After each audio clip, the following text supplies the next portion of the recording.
ശ്രേഷ്ഠ ഭാഷാ പദവി ലഭിച്ച ഭാഷകൾ നമുക്ക് കോഡിലൂടെ ഒന്ന് പഠിച്ചു പോയാലോ? അപ്പോൾ നിലവിൽ 11 ഭാഷകൾക്കാണ് ഇന്ത്യയിൽ ശ്രേഷ്ഠ ഭാഷാ പദവി ലഭിച്ചിട്ടുള്ളത്. 2024 5 ഭാഷകൾക്ക് ശ്രേഷ്ഠ ഭാഷാ പദവി നൽകിയിട്ടുണ്ടായിരുന്നു. അപ്പോൾ നിലവിൽ 11 ഭാഷകൾക്കാണ് ഇന്ത്യയിൽ ശ്രേഷ്ഠ ഭാഷാ പദവി ലഭിച്ചിട്ടുള്ളത്. അപ്പോൾ നമുക്ക് നോക്കാം. ആദ്യം ശ്രേഷ്ഠ ഭാഷാ പദവി ലഭിച്ചിട്ടുള്ളത് തമിഴിനാണ്. ഇന്ത്യയിൽ ആദ്യമായി ശ്രേഷ്ഠ ഭാഷാ പദവി ലഭിച്ച ഭാഷ ചോദിച്ചാൽ തമിഴാണ്.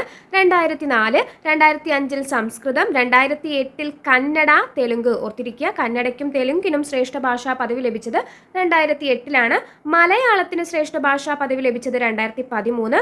ഒഡിയ 2014. 2024 നമ്മൾ പറഞ്ഞു 5 ഭാഷകൾക്ക് ശ്രേഷ്ഠ ഭാഷാ പദവി ലഭിച്ചു. ഏതൊക്കെയാണ്?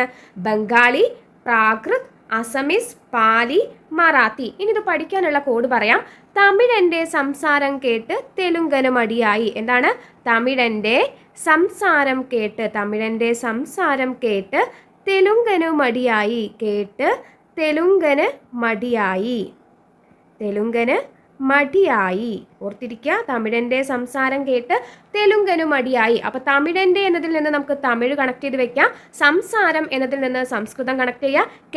കേട്ട് എന്നതിൽ നിന്ന് കന്നഡ കണക്ട് ചെയ്തു. തെലുങ്ക്. മടിയായി എന്ന് പറയുമ്പോൾ മലയാളമായി കണക്ട് ചെയ്യുക കേട്ടോ. മടിയായി എന്ന് പറയുമ്പോൾ എന്ന അക്ഷരം വെച്ച് മലയാളം കണക്ട് ചെയ്തു. ഇനി ഡി എന്ന അക്ഷരം വെച്ച് നമുക്ക് ഒഡിയ കണക്ട് ചെയ്ത് വെക്കാം. ഒഡിയ. അപ്പോൾ 2013 മലയാളത്തിന് ശ്രേഷ്ഠ ഭാഷാ പദവി ലഭിച്ചു.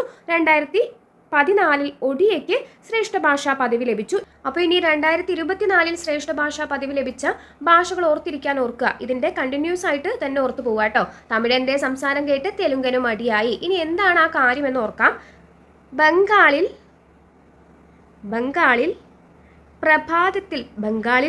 പ്രഭാതത്തിൽ ഹസ്സിന് പാലും പറാത്തയും ഫുഡ് എന്നോർക്കാം. പാലും പറാത്തയും ഫുഡ് എന്നോർത്താൽ മതി കേട്ടോ. അപ്പോൾ ബംഗാളിൽ എന്നതിൽ നിന്ന് ബംഗാളി കണക്ട് ചെയ്ത് വെക്കാലോ. ബംഗാളിൽ പ്രഭാതത്തിൽ എന്നതിൽ നിന്ന് പ്രാകൃത് കണക്ട് ചെയ്ത് വെക്കാം. പ്രാകൃത് കേട്ടോ. ബംഗാളിൽ പ്രഭാതത്തിൽ ഹസ് എന്നതിൽ നിന്ന് അസമീസ് കണക്ട് ചെയ്തൂടെ. ഹസ് എന്നതിൽ നിന്ന് അസമീസ് കണക്ട് ചെയ്ത് വെച്ചു. പാലും പറാത്തയും. പാലും എന്നതിൽ നിന്ന് പാലി കണക്ട് ചെയ്യാം. പറാത്ത എന്നതിൽ നിന്ന് മറാത്തിയും കണക്ട് ചെയ്ത് വെക്കാലോ. അപ്പോൾ തമിഴൻ്റെ സംസാരം കേട്ട് തെലുങ്കന് മടിയായി. എന്താ പറഞ്ഞത്? ബംഗാളിൽ പ്രഭാതത്തിൽ ഹസ്സിന് പാലും